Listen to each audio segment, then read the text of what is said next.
The standoff continues. Coming up tonight on Our News Live at 7, the petroleum retailer is still fighting for a margin increase. This as the government won't budge. But first, the Economic Affairs Minister announcing today the Bahamas' national trade policy. Find out what that means for Bahamians straight ahead on Our News. On the other side of the law, an officer is set to stand trial in a murder conspiracy case. Details from today's Supreme Court hearing straight ahead. And then in Our News at 7:30, a look back at the Azario Major case after a coroner's inquest jury rules his police-involved killing a homicide. Our News Live at 7 starts right now.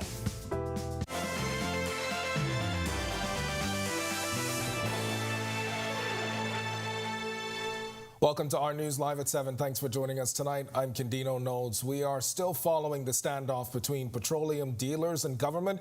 The retailers are tonight still holding their ground, hoping at the end of this they'll receive an increase in their fuel margins. We've got the latest on this in a moment, but we begin tonight with the country's new national trade policy. It's expected to position the jurisdiction to increase exports. Jamila Mizik gets us started. This policy is a key component of a wider development strategy to diversify the economy, empower Bahamian businesses domestically and internationally, and lower the trade deficit. Economic Affairs Minister Michael Halkitis introducing the Bahamas' national trade policy aimed at reducing imports, expanding and diversifying exports, and strengthening domestic competitiveness. As for who the policy will benefit, key areas that are being targeted by the government, such as niche agricultural and fisheries products, uniquely Bahamian craft, food and goods, and other green, blue, and orange economy products and services will all benefit from this policy. The Economic Affairs Minister says it was important to ensure the policy allows Bahamians to tap into global markets without unnecessarily long processes and exorbitant expenses. Our trade policies should make business owners feel like we are helping them to reach an international client base. Instead of jumping through hoops, they should feel like the government is giving them a boost. And that is what we hope to achieve through this policy. Halkitis adding they've engaged stakeholders to produce a strong, comprehensive, and inclusive policy. What matters most where this policy is concerned is its impact. Ultimately, the true measure of the effectiveness of this policy lies in its ability to empower Bahamian businesses, lower the trade deficit, and contribute to the creation of a more resilient and diverse economy. And just as more emphasis will be placed on effective implementation as was placed on the development of the policy. Reporting for Our News, I'm Jamila Mizik. All right, to learn more about that policy, head over to ournews.bs. A police officer and his cousin have been committed to stand trial for a murder conspiracy. 47-year-old Corporal Darren Davis, who is on bail, and 27-year-old Stefan Davis, who is on remand, are accused of plotting to murder Jason Whitfield, a senior clerk at the passport office, back on December 2nd, 2022. The plan to bump off the 43-year-old was allegedly carried out on December 3rd when Whitfield was shot multiple times in his government-assigned car in Garden Hills. Prosecutors, however, have not yet charged anyone with Whitfield's murder. The two are expected to be arraigned before Senior Justice Bernard Turner on June 23rd. And 3 armed robberies happening just hours apart yesterday and are now being actively investigated. In the first incident, police telling Our News 3 men in a white Nissan Cube approached a man around 11:30 Wednesday morning while he was waiting on a bus on East Bay and Mackey Street. Police say the suspects jumped out of the car and pulled out guns before robbing the victim of cash. 6.5 hours later, a woman and her friend were in the Burnett Road area when they were robbed of cash after being approached by a pair of armed robbers. And then in the final incident around 11 p.m., a man was outside a Kennedy subdivision home when he was approached by 2 armed men wearing black ski masks and black t-shirts who robbed him of a gray 2012 Nissan March. The suspects fled the scene in the victim's vehicle. Now to petroleum dealers on New Providence, continuing to stand their ground as they ask government to return to the table to discuss an increase in the fuel margins. The Economic Affairs Minister giving an update on the government stance this afternoon. Here's Megan Shepard. The Bahamas Petroleum Retailers Association issuing a statement this morning, noting they are hoping to hear from the government regarding an increase in the fuel margins. They say if government does not continue discussions, they will have no choice but to take further action. While Minister of Economic Affairs, Michael Halkitis, is assuring residents that there is diesel on the island, but he hopes the association reconsiders their position. He also presented the government's stance on the issue. You know, the government of Bahamas is sympathetic to their plight, but at this time, with conditions as they are, we are not, considering any increase in the margins. He says this conversation has been ongoing for months. The government last year provided tax rebates to the tune of $6 million to the retail petroleum dealers. $5.5 million in cash, and then $500,000 as offset to some of the taxes that were owing. So we have made an effort to help to ease their burden and give them some support, to give them some breathing room. The Prime Minister telling a local daily just yesterday that a team is working on a resolution. Minister Halkitis says government does in fact want to continue conversations as this issue impacts the entire population. He says while the easiest solution would be to grant the increase, that would mean everyone will pay more at the pumps. Global conditions are such that prices are high. So we continue to try and seek a solution, but it's not a simple solution as give a margin increase that would increase the price for everybody, or take the tax off of diesel or whatever, which only means that the government's revenue will fall short and you have to go borrow the money to fill up the gap. He says there are some proposals on the table in which they continue to go back and forth on. Reporting for Our News, I'm Megan Shepard. All right, thanks a lot, Megan. We are just hours away from the long-awaited opening of the Nassau Cruise Port tomorrow, as port officials are saying they expect to see more than 4 million visitors in 2024. The story in a moment, but for now, it's time for your first look at temperatures. Meteorologist Greg Thompson is in the Weather Center with your first look. Greg? Yeah, thanks, Kenny, and a happy Thursday evening, everybody. We're starting to see round 2 with showers and thunderstorms occurring across most of the islands. Upper level low and the surface low is starting to trigger things off. We are still warm outside, humid, 80 degrees under partly cloudy skies. The winds out of the southeast at 8 miles per hour, and your field strike temperature is at 80 degrees. Temperatures around the islands right now, this evening, it's 81 in Freeport, 79 in Alistown, Bimini, and in Nicholstown, Andros. We pick up 78 in Great Harbour Key, 80 over in Marsh Harbour, and here in the capital. Governor's Harbour, you guys are 81 with some showers in the surrounding areas. Central Bahamas, 83 in Kemps Bay. We pick up 80 in Arthurstown, Cat Island. Pair of 82s, Georgetown, and in Deadman's Key. You guys having some shower activity nearby as well. Coburn Town, San Salvador, 78. Southeast Bahamas, 83 in Tonkintown, Ragged Island. Delectable Bay, 84 in Colonel Hill, Cricket Island. 82 in Abrams Bay, 84 in Providentialis, Tricks and Caicos Islands, and Matthewtown in Agua. You are the warm spot in the islands at 85 degrees. Satellite view, as I mentioned, round 2, showers and thunderstorms popping up across the Florida area, now spreading across the northwest and central Bahamas. We had a big batch of showers and thunderstorms earlier today across the southeast Bahamas. Most of that activity is now pulling into the Atlantic, but we will continue to see that trend tonight through tomorrow with more showers and thunderstorms in the forecast as we still continue to have an unsettled weather pattern in place. That's your first look at weather. Stick with us to look at your extended forecast is still to come. Thanks, Greg. We are just getting started in our news, but when we come back, welcoming over 4 million new cruise passenger arrivals. The projections from Nassau's new cruise port chief ahead of its highly anticipated opening. Plus, breaking ground.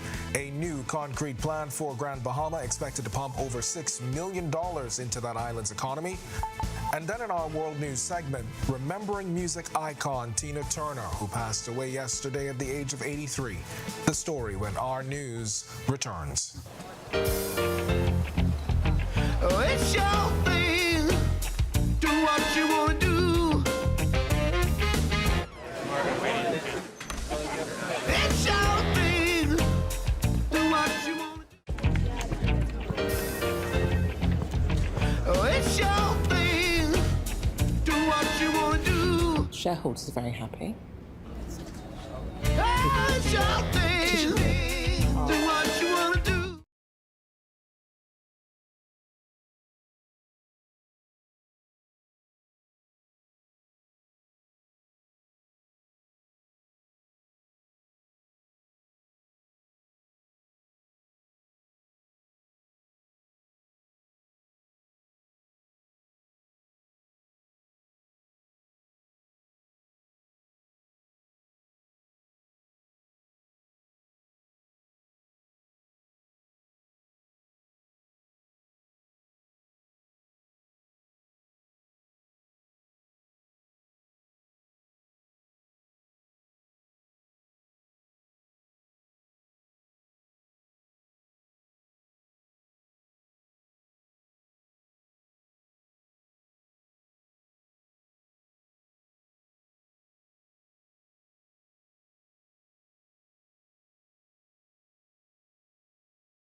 5.5. With the opening of the Nassau Cruise Port on tap for tomorrow, Nassau Cruise Port Chief Executive Officer Mike Moore says around 4.2 million passengers are expected this year. He says confirmed bookings for 2024 are even higher. We've already had a day, which you probably would have read in the papers, of 28,554 guests arriving in Nassau, and that is a lot of people in one day. Our forecasts for 23 for this year are around 4.2 million passengers, and the confirmed bookings that we have for 2024 are over 4.5 million visitors arriving. And again, that's a lot of people. Mora explained to a local daily last week the official opening of the port will likely see several events to mark the occasion. The cruise port will be home to multiple businesses and sites that will be dominated by Bahamian culture. Among those structures will be a Junkanoo museum and a marketplace with 50 entrepreneurs. One of the many experiences, Mora explains, is hair braiding. I think that's a special area. And historically, the hair braiders were, they felt that they had to, scream literally at cruise passengers to get them to take a moment and think about whether they wanted to get their hair braided and so forth. By constructing this pavilion, and it's very, very nice in a very nice setting, we believe we have elevated the experience for them. And if they feel that they are in the path of these guests that are coming through, I think they're more comfortable in their approach. Grand Bahama getting an economic boost today as the Heroic Concrete and Concrete Products Company broke ground on a new facility. The investment is worth $6.4 million. The company will be able to produce up to 1,700 concrete blocks daily and will operate at a site on Queens Highway. Owner is well-known Grand Bahama businesswoman Lynette Fowler. She says some have asked why she thought it was best to open a concrete plant at this time, while the president of the Grand Bahama Port Authority, Ian Roll, says the investment by the owner is an achievement. I just thought, why not? I've been in the maritime logistics business for the last 5 years, and the amount of blocks and cement being important to this country is still phenomenal. So I saw an opportunity, and I decided to do some homework. My homework took about 4 years, but at the end of the day, we are here. Glennet's latest venture, and the reason we are gathered here today, will be a valued addition to our growing economy. Heroic will employ the latest in technology in plant operations and will seek to recruit 50 to 70 persons, a significant and timely boost for Grand Bahama's economy. The Port Authority president adding that the company will provide products that are critical to many operations underway in Grand Bahama, as the first phase is expected to be constructed in 2 to 3 months. Heroic has partnered with RF Bank and Trust to assist with financing the project. Senator Kirkland Russell noting this is the first concrete plant owned by a Grand Bahamian. Today marks more than the start of a concrete plant. It is also a testament to exemplary leadership, out-of-the-box thinking, and a commitment to environmental responsibility. It is proof that glass ceilings can be shattered, and serves as a source of inspiration for the next cohort of business leaders who will continue to help our country thrive. The establishment of Heroic Concrete is a testament to the belief in Grand Bahama potential for growth and success. It exemplifies the spirit of entrepreneurship and the commitment to further developing our island. When our news comes back from the break, we turn our spotlight to stories making headlines across the world as one of 3 major rating agencies warning that America's AAA credit rating is at risk. This as Guyanese authorities mull charges for the teen suspect believed to be responsible for a dorm fire that killed 19. Also, our Sustainability First segment is back tonight. The focus, ocean health, and how you can make a difference. The details when our news returns. Welcome to The Rewind, an Our News monthly podcast where we discuss various different topics in the Bahamian society. I'm your host, Jasmine Lundy. I'm your co-host, Janae. I don't like eggs enough. I get the vibe. Right. Let's put that on a shirt. Go by our last name.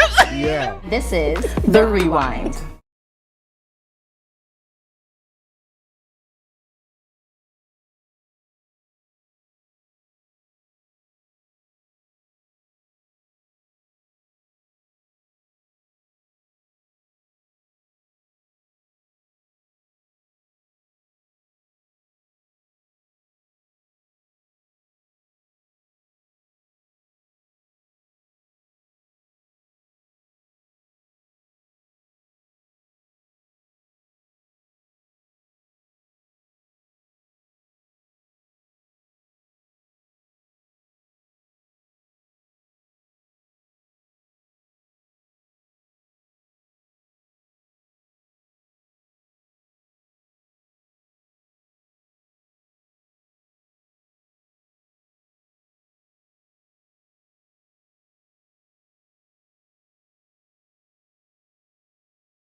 Health worker?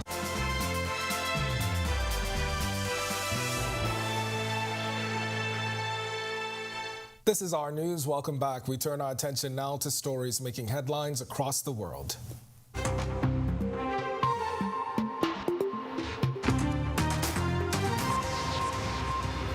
With one of three major rating agencies warning that America's AAA credit rating is at risk, the stakes are growing in the standoff in Washington over raising the nation's debt limit.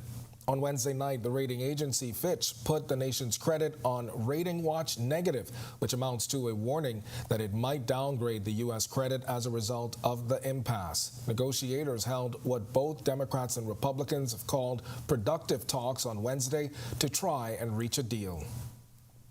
The leader of a far-right militia has been sentenced to 18 years in prison for his role in the Capitol riot. Stuart Rhodes, the founder of Oath Keepers, was convicted on charges of seditious conspiracy and other crimes. Rhodes stayed outside the Capitol on January 6, 2021, but coordinated with militia members who stormed the building. The sentence is the longest yet given to a Capitol rioter. Prosecutors had initially asked for 25 years. The mayor of the Swiss town where late rock and roll legend Tina Turner lived her last days paid homage on Thursday to an extremely positive, powerful superstar who he said was well loved by locals. Flowers and cards lied outside the house in the picturesque town of Schnack on the shore of Lake Zurich, where Turner died on Wednesday. She was 83. And now to the region where police in Guyana conferred Wednesday with prosecutors on what charges to bring against the main teenage suspect in this week's fire that destroyed a girls' dormitory at a school, killing 18 students, that is, and a young boy. Investigators believe the 14-year-old student ignited the fire late Sunday after her mobile phone was confiscated by an administrator. Guyana's President Ifran Ali calling on all Guyanese to be responsible in their use of social media over the deadly fire. And a 22-year-old female who was attacked by a shark in the Turks and Caicos Islands yesterday remains in a hospital in serious condition. Initial police reports say the victim, who resides in Connecticut, and a friend were snorkeling in the waters outside Blue Haven Resort, where they were attacked by a shark just after 3 p.m. yesterday. Police say a resort employee called the police control room requesting ambulance assistance and indicated the female victim had her leg bitten off by the shark. Well, World Oceans Day is June 8th, and local environmentalists are already working on their plans. In tonight's Sustainability First segment, our Marlena Leonard has more on how you can help make a difference. Bahamas First, putting sustainability first for our people and our environment. What's first for you and the planet comes first for us. Marine biologist and founder of EarthCare, Gail Woon, has a series of environmental projects underway in preparation for World Oceans Day on June 8th, but she says even if you're not an environmentalist, you can still make a difference for the oceans. A big step you can take is to be mindful of the amount of driving you do, as the emissions we create on land greatly impact our ocean.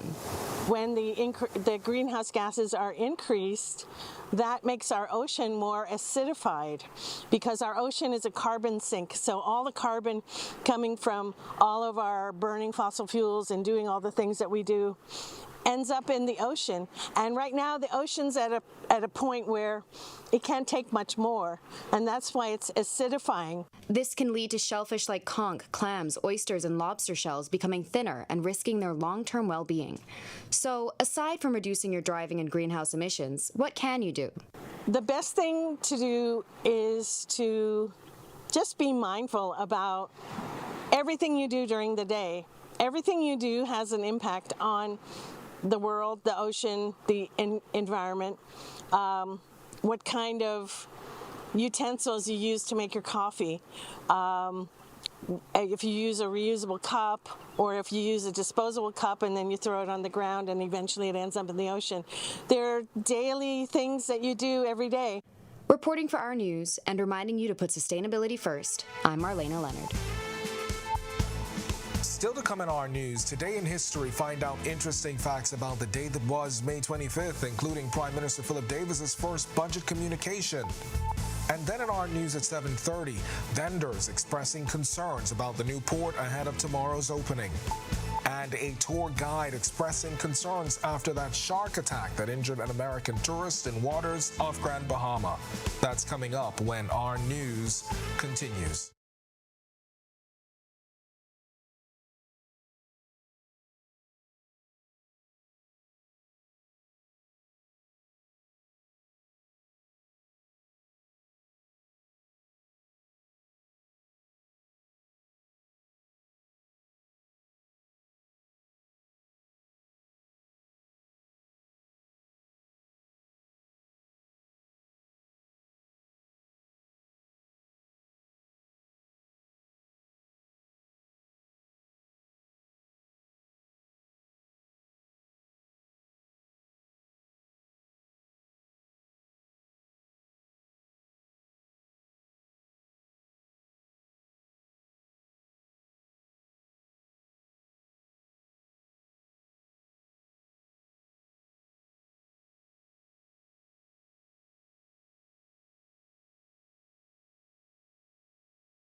Welcome back to Our News. It's time now to turn our spotlight on events that shaped the day that was May 25th. Take a look.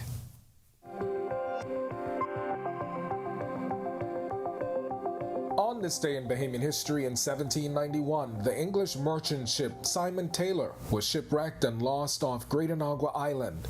The Historical Society notes the vessel was carrying a cargo of rum and cotton. The passengers and crew were saved. Then fast forward to 2012 when the unions representing management and line staff at NIB participated in a vote of no confidence in then NIB Director Algernon Cargo. President of the UPO, Jerry Swan, says today's action was not about politics. Instead, he says workers continue to complain that they were never happy with the iron hand with which Cargill allegedly ruled and his alleged aggressive management style. Whenever you make a remark that the staff don't want to work, this is 2012. They don't want to be working like no slave. That's what the bottom line is. You know, we have a unionized environment, and it's not being operated like that. And also in 2012, an American teen was acquitted of murdering her mother after a judge ruled there was insufficient evidence to convict her. Prosecutors allege 18-year-old Madison Pugh and her former Bahamian lover, 24-year-old Zindal McKinney, were responsible for the murder of Anna Garrison. Garrison's body was found wrapped in sheets on the side of the road on Fox Hill on July 4, 2009. Then May 25, 2013, then Police Commissioner Ellison Greenslade defended the Royal Bahamas Police Force investigation into the molestation of an 11-year-old girl on a Disney cruise ship. Florida media reported the incident that happened 9 months prior had not been properly investigated. Because we live in the Bahamas does not mean that we are unintelligent, does not mean that we're not capable, that we're not competent, that we cannot be efficient and effective in the discharge of our duties. We have been privy to the best training internationally, regionally, and locally, and we are very, very proud people. And I think we're going to have to, as a people, continue to stand up and not allow ourselves to always be pushed in the corner, backed in the corner, because some other people may have dropped the ball. Also in 2013, the mother of former F&M Cabinet Minister Sidney Cawley was laid to rest nearly 7 weeks after a runway accident on Mayaguana. 82-year-old Edith Cawley was funeralized at Zion South Beach Baptist Church. Then in 2014, the inaugural IAAF World Relays at Thomas A. Robinson National Stadium came to an end. And finally, in 2022, Prime Minister Philip Davis delivered his first budget communication since his PLP victory in September 2021. The Prime Minister delivered a more than 2-hour communication where he discussed a budget that he insists maps out the future of the country's economic recovery. We promise to be transparent, open, and accountable in our decision-making and actions. The Prime Minister read 2 borrowing resolutions in the House of Assembly. The borrowing resolutions total $690.7 million. Davis says the borrowing is necessary to cover the projected deficit for the upcoming fiscal year and to meet with the cash shortfalls during the execution of the annual budget.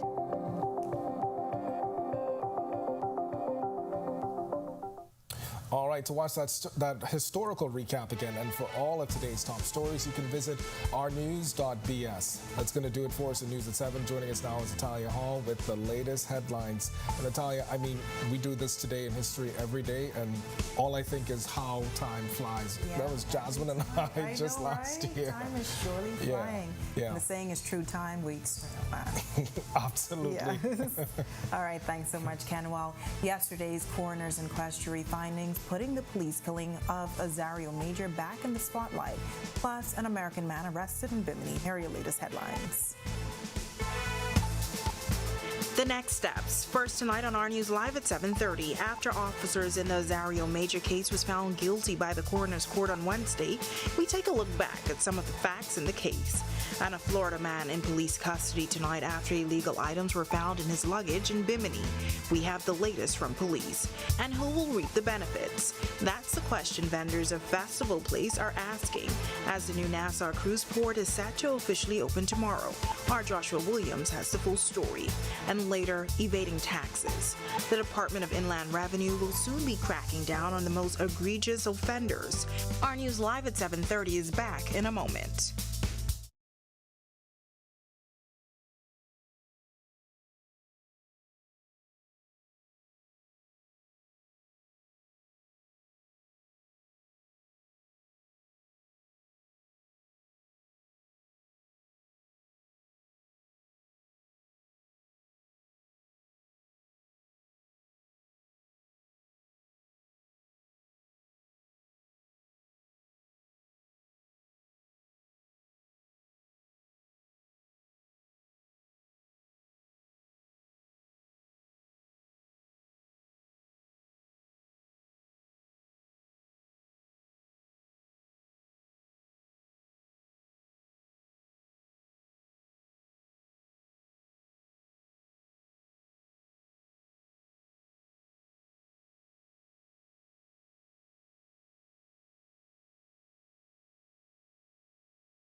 Welcome to our news and thank you for joining us. I'm Natalia Hall.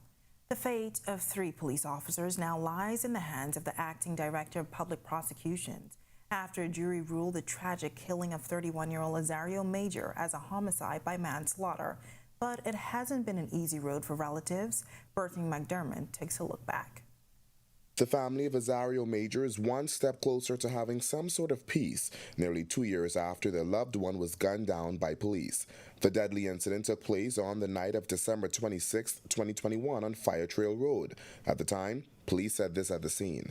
This was when the officers noticed him exiting his vehicle, brandishing a firearm. Police claim officers were in fear for their lives. They said a gun was found on Major's body. The matter was sent to the coroner's court, which handles police-involved shootings. The Coroner's Act empowers the court to identify the causes and circumstances of sudden or unexplained deaths or deaths in special circumstances. However, the court does not determine guilt or innocence, but can find a death was unlawful. Back in 2021, just a few days after his death, Major's grieving sister shared these memories of her brother exclusively with our news. He was very jolly, always crack a lot of jokes. Even if you look on Facebook, people tell you Azario would never have had a gun. Months after his life was tragically cut short, family members were still demanding answers. With little movement on the matter, family members held a candlelight vigil. My family does not sleep. And I say these things because I want people to understand the pain that we are going through as a family and the pain that many are going through. On May 8th, an inquest began into the 2021 police killing as family members disputed the police officer's account of the shooting. An inquest does not determine criminal or civil liability, and the jury's finding does not prevent the deceased's family from filing a civil suit. Wednesday, family members got this good news. While the jury at a coroner's inquest into the fatal police shooting of 31-year-old Azario Major has classified his death as a homicide. Reporting for Our News, I'm Berthany McDermott. All right, thanks so much, Berthany. Well, an American man is in police custody tonight after a gun and ammunition were found in his luggage. Bimini police arresting the 66-year-old around 1 p.m. on Tuesday as the visitor was headed back to the United States. Now, according to reports, the Boca Raton, Florida resident was passing through the South Bimini airport when security officers say they spotted the gun and ammunition while screening the passenger's bag. Police say the American also failed to clear Bahamas customs when he entered the Bahamas. Friday may be the opening of the new Nassau cruise port, but the day may not be so grand for some of the vendors. Our Joshua Williams has the details. For just over 2 years, vendors have occupied Festival Place, an area of temporary shops set up for vendors to operate before the port is constructed. With opening day looming, some of those vendors say not everyone will reap the benefits. This is the 16-year braiders who are not in there today. And there's 5 cruise ships in the back there. 5. And these are the ladies, some of the ladies who have to be in the park. But what's going to happen when they blow this all down?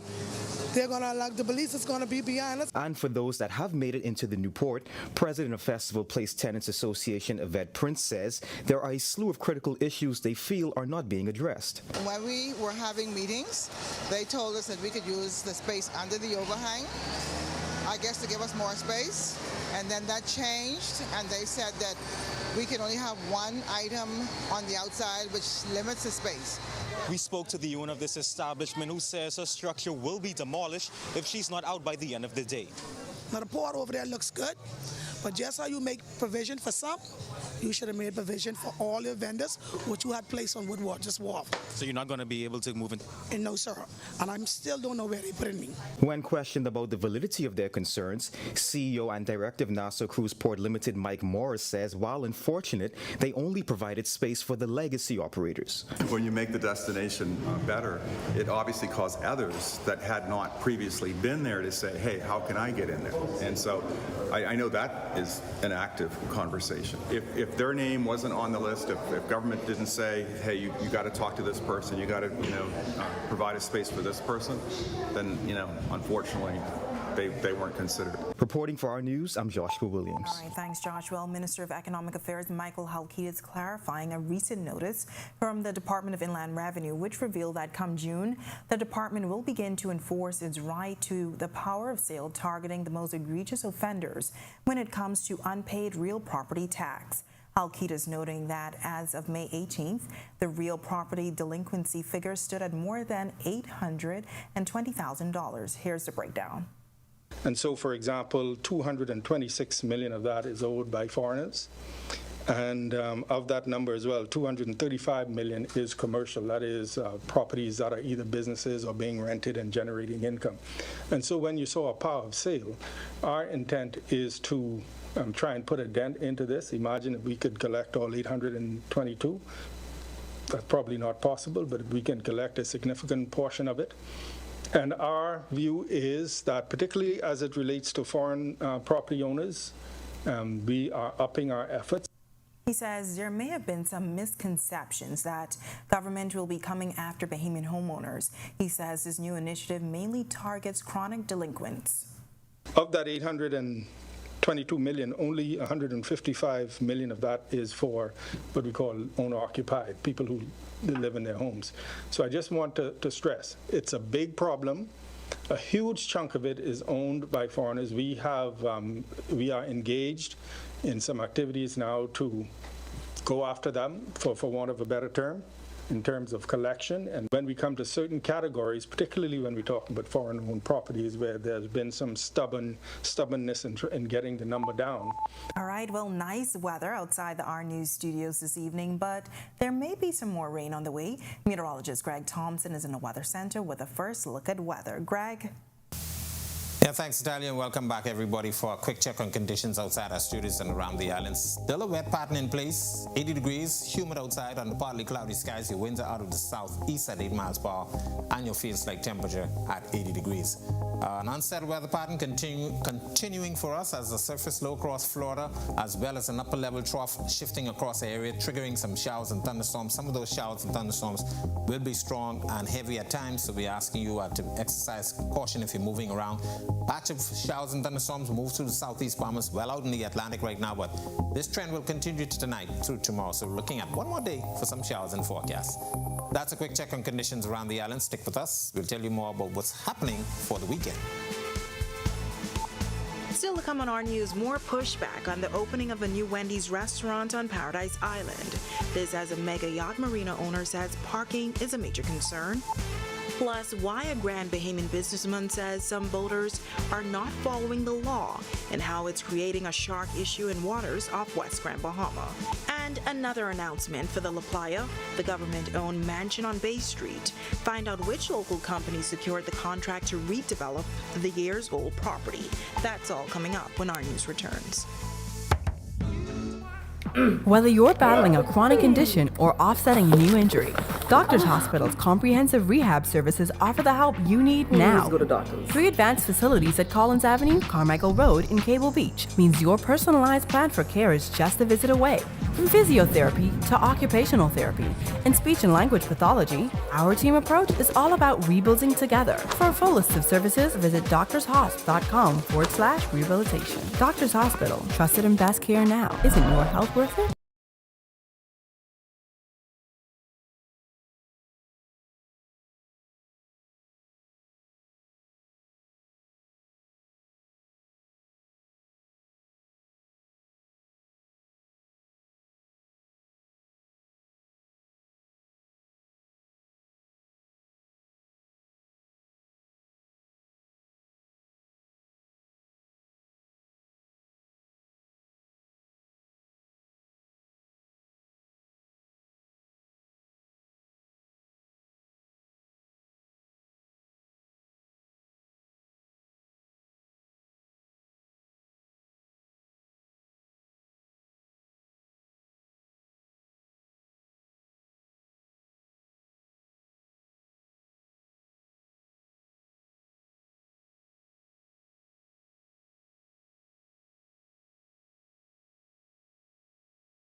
Founder and executive chairman of Sterling Global Financial Limited, David Kasoy, weighing in on Atlanta's opposition to the opening of a Wendy's restaurant on Paradise Island. While he says the company does not have a corporate opinion on the matter, he has one personally. Kasoy says he is against the establishment of the fast food chain on the island, as parking will be the #1 issue. I think it's a bad idea. And it has nothing to do with face. There's no parking. If you were to go around this island now, you'll see people parking on lawns, double parking, triple parking. And they have no parking. They can't do a drive-through because the lot's too small.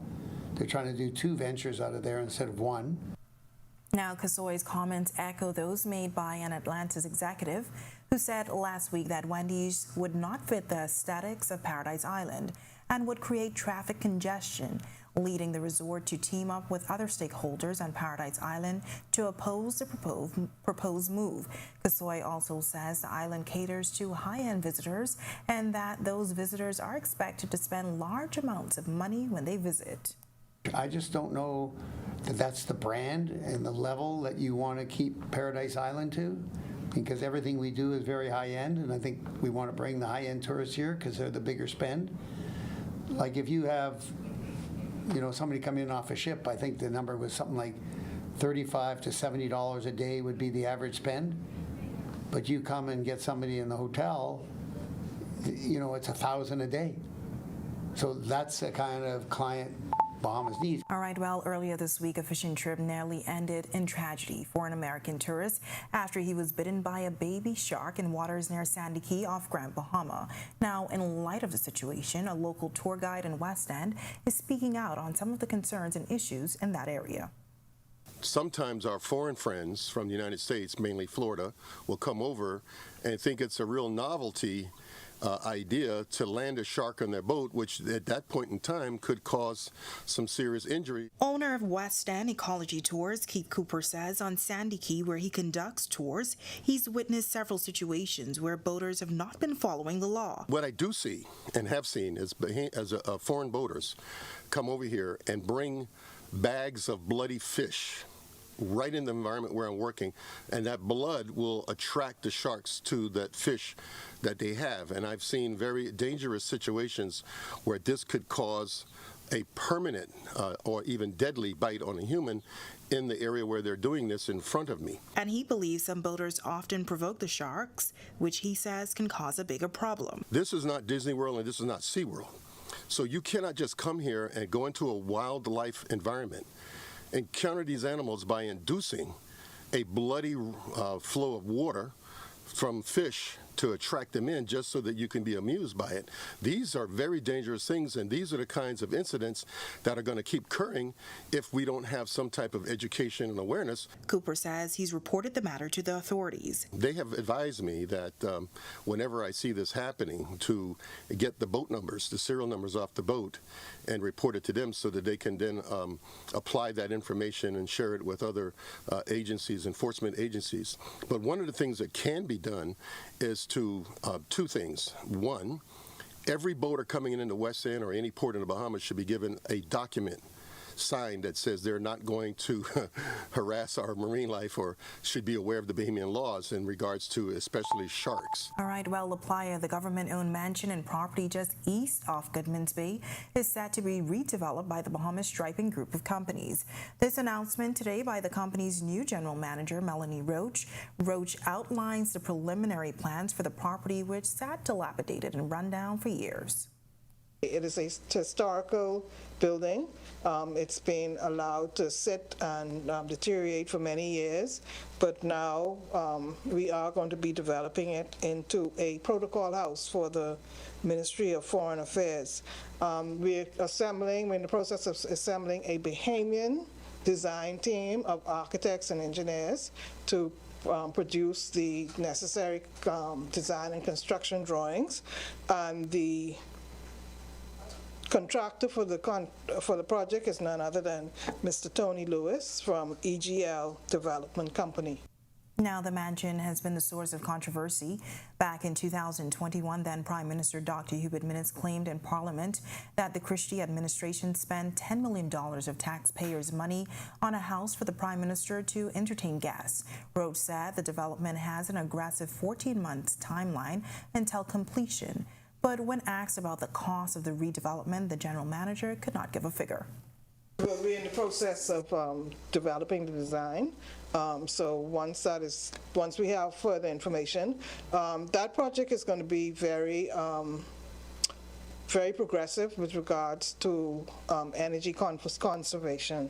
So we are going to be attempting to get a LEED certification for that project, so that once it's constructed, it will be very energy efficient and maintenance free as it possibly can. So there'll be further details. Like I said, we literally just got approval to proceed. It's now time for tonight's Financial Market Minute, brought to you by RF, your local investment bank.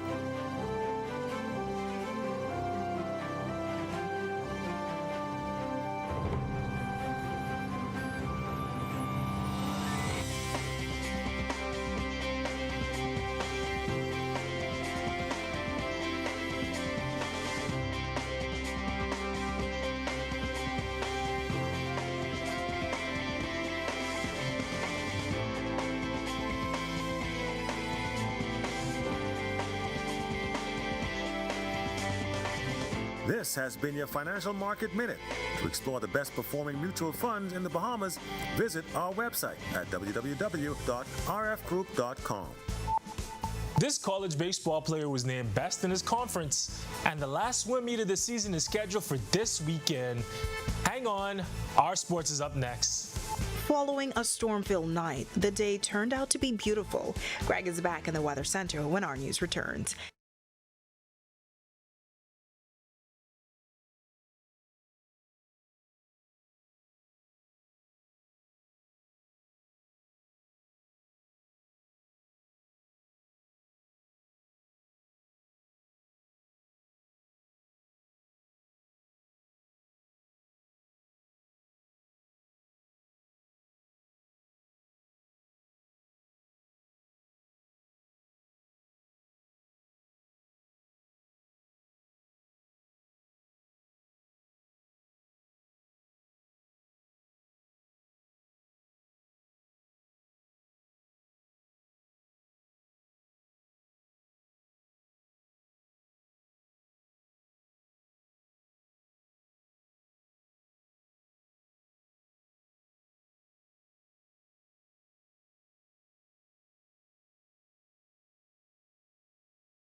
Today's sports update is sponsored by Michelob Ultra, distributed in the Bahamas by Jimmy's Wines and Spirits. This is our news. Welcome back. A college baseball standout is honored, and the final local meet of the season is set for this weekend. Here's Tej Adderley with a check on sports. Tej?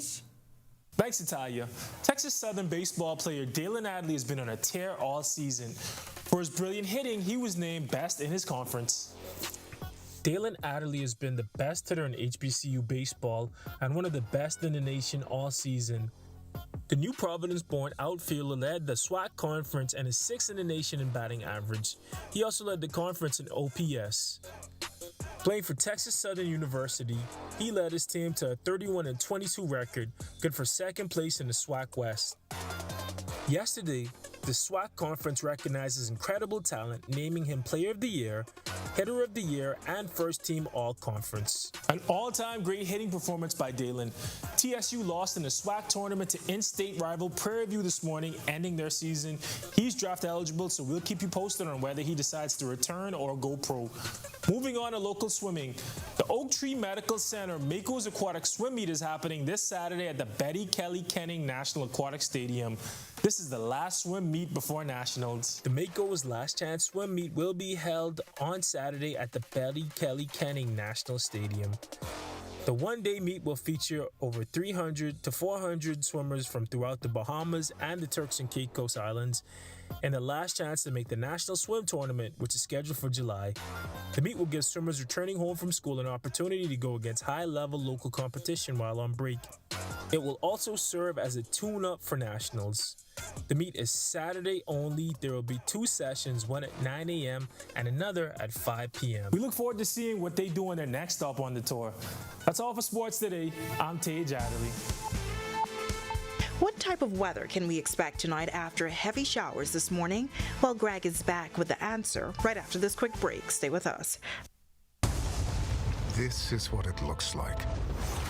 What it feels like when you push yourself to the limit.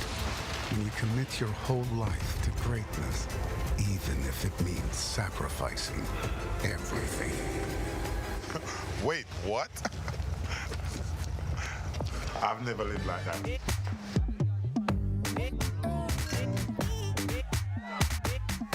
Michelob Ultra, distributed in the Bahamas by Jimmy's Wines and Spirits.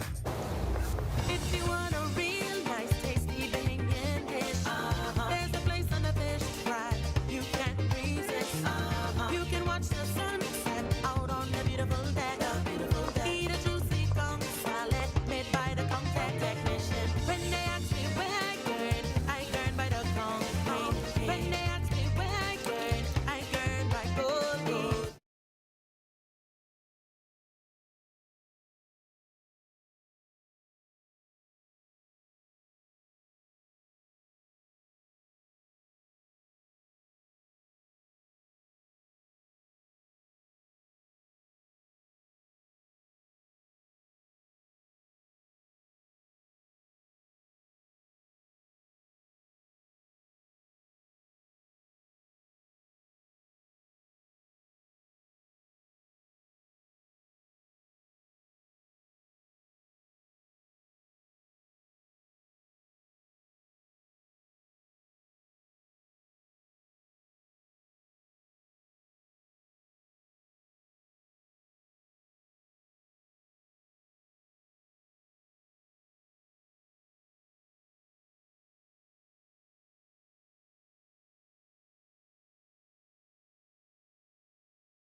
Welcome back to our news. Beautiful conditions this evening in the capital, but some more rain is expected as we approach the weekend. Greg is back in the Weather Center with your extended forecast. Greg? Thanks again, Natalia, and welcome back, everybody, for our final check at weather. Unsettled weather pattern continuing for us across our area. We have that low-pressure system developing across South Florida and an upper-level trough that's swinging through the area. That's triggering some showers, keeping the ingredients ripe for some showers and thunderstorms through the remainder of the week. So we will continue to keep the showers and thunderstorms in the forecast. And, of course, some of those showers will be locally heavy, so we could see some possible flooding. Thunderstorms will be strong to severe, so we're asking you to exercise caution as you move around. One more day expected with this system as the system continues to track towards the north and east and away from us. National Hurricane Center now still watching an area that could have some potential for development. Very low chance, though. It's right off the Carolina coast. But we will continue. Of course, you know, the hurricane season starts June 1st, runs through November 30th. And the National Hurricane Center has put out their forecast for the upcoming season. We'll toss those numbers to you sometime next week, getting you prepared for the upcoming Atlantic hurricane season. Future forecast showing a lot of moisture associated with that upper level trough and that surface low across the northwest Bahamas today through tonight, and that will continue to Friday with more showers in the forecast, bulk of it actually lifting out towards the north and east and away from us. And then Saturday we could see some lingering showers and thunderstorms in the forecast, as well as a trailing trough continues to hang across our area. Boating forecast for all areas tonight to tomorrow. Winds will be out of the south to southwest, 10 to 15 knots. Seas running 2 to 4 feet over the ocean. Your low tide was at 6:45 this evening. Here's a look now at your national forecast.